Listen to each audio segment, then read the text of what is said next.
기다림은 대개 우리의 몫이라고 생각합니다. 하나님의 응답을 기다리고 상황이 달라지기를 기다리며 막힌 길이 열리기를 기다립니다. 그러나 본문은 우리가 하나님을 기다리기 전에 하나님께서 먼저 우리를 기다리고 계신다고 전합니다. 유다 백성은 하나님보다 애굽을 의지했지만 하나님께서는 그들을 포기하지 않으시고 돌이켜 은혜의 자리로 돌아오기를 기다리십니다. 오늘의 제목은 기다리시는 하나님입니다. 이사야 30장 18절에서 33절까지의 말씀을 함께 읽겠습니다. 그러나 여호와께서 기다리시리니 이는 너희에게 은혜를 베풀려 하심이요 일어나시리니 이는 너희를 긍휼히 여기려 하심이라. 대저 여호와는 정의의 하나님이심이라. 그를 기다리는 자마다 복이 있도다. 시온에 거주하며 예루살렘에 거주하는 백성아, 너는 다시 통곡하지 아니할 것이라. 그가 내 부르짖는 소리로 말미암아 내게 은혜를 베푸시되 그가 들으실 때에 내게 응답하시리라.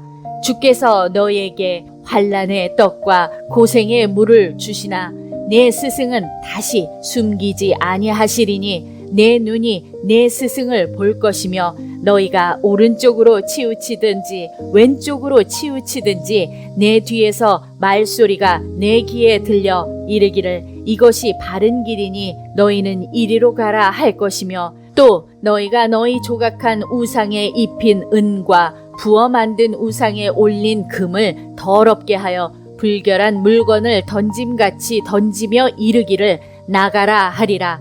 내가 땅에 뿌린 종자에 주께서 비를 주사 땅이 먹을 것을 내며 곡식이 풍성하고 기름지게 하실 것이며 그 날에 내 가축이 광활한 목장에서 먹을 것이요 밭 가는 소와 어린 나귀도 키와 쇠스랑으로 까부르고 맛있게 한 먹이를 먹을 것이며 크게 살육하는 날 망대가 무너질 때에 고산마다 줄령마다 그 위에 개울과 시냇물이 흐를 것이며 여호와께서 자기 백성의 상처를 싸매시며 그들의 맞은 자리를 고치시는 날에는 달빛은 햇빛 같겠고 햇빛은 7배가 되어 7날의 빛과 같으리라. 보라, 여호와의 이름이 원방에서부터 오되 그의 진노가 불붙듯하며 빽빽한 연기가 일어나듯하며 그의 입술에는 분노가 찼으며 그의 혀는 맹렬한 불 같으며 그의 호흡은 마치 창이라여 목에까지 미치는 하수 같은즉 그가 멸하는 키로 열방을 까부르며 여러 민족의 입에 미혹하는 재갈을 물리시리니 너희가 거룩한 절기를 지키는 밤에 하듯이 노래할 것이며 피리를 불며 여호와의 산으로 가서 이스라엘의 반석에게로 나아가는 자같이 마음에 즐거워할 것이라. 여호와께서 그의 장엄한 목소리를 듣게 하시며 혁혁한 진노로 그의 팔에 치심을 보이시되 맹렬한 화염과 폭풍과 폭우와 우박으로 하시리니 여호와의 목소리에 앗수르가 낙담할 것이며 주께서는 막대기로 치실 것이라. 여호와께서 예정하신 몽둥이를 앗수르 위에 더하실 때마다 소고를 치며 수금을 탈 것이며 그는 전쟁 때에 팔을 들어 그들을 치시리라. 대저 도벳은 이미 세워졌고 또 왕을 위하여 예비된 것이라. 깊고 넓게 하였고 거기에 불과 많은 나무가 있은즉 여호와의 호흡이 유황 개천 같아서 이를 사르시리라. 오늘 우리에게 주시는 교훈은 무엇일까요? 30장 18절에서 22절 말씀을 보시면 하나님께서는 우리에게 은혜를 베푸시기 위해 기다리십니다. 앞에서 유다 백성은 하나님의 말씀을 듣지 않고 애굽의 힘을 의지했습니다. 그들은 하나님께 돌아와 잠잠히 신뢰하면 구원을 얻을 수 있었지만 오히려 자신들의 방법을 선택했습니다. 그러나 놀랍게도 하나님께서는 그런 백성을 완전히 버리지 않으시고 기다리셨습니다. 우리가 하나님을 기다린다고 생각했지만 본문은 하나님께서 우리를 기다리신다고 말합니다. 하나님의 기다림은 무관심이 아니라 잘못된 길에서 돌이켜 다시 하나님께로 돌아오도록 기회를 주시는 은혜입니다. 회개란 단순히 잘못을 후회하는 것이 아니라 내가 의지하던 것을 내려놓고 다시 하나님께로 방향을 돌리는 것입니다. 30장 23절에서 26절 말씀을 보시면 하나님의 회복은 상처 입은 백성을 다시 살게 하십니다. 하나님께 돌아온 백성에게는 회복의 약속이 이어집니다. 하나님께서 비를 내려주시고 땅에 풍성한 소산을 내며 가축도 넉넉히 먹게 됩니다. 전쟁과 심판으로 무너졌던 삶의 자리에 다시 생명의 풍성함이 찾아옵니다. 하나님은 필요하다면 자기 백성을 징계하시고 잘못된 길을 깨닫게 하십니다. 징계가 목적이 아니라 자기 백성을 돌이켜 회복시키는 데 있습니다.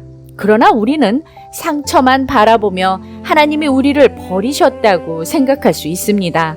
그러나 회개하며 하나님께 돌아가는 사람에게 하나님은 상처를 싸매시고 다시 걸을 힘을 주십니다.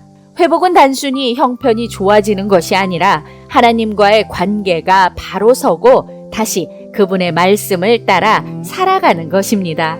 30장 27절에서 33절 말씀을 보시면 기다리시는 하나님은 동시에 악을 심판하시는 공의의 하나님이십니다.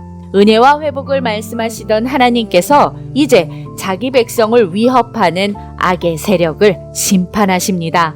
하나님의 이름이 멀리서부터 임하며 그의 진노는 맹렬하게 나타납니다. 당시 유다를 위협하던 강대국 아수르는 너무나 강해 보였습니다. 유다의 눈에는 감당할 수 없는 세력이었지만 하나님 앞에서 아수르는 결코 절대적인 존재가 아닙니다. 하나님께서 오래 참으신다고 해서 죄와 악을 영원히 내버려 두시는 것이 아닙니다.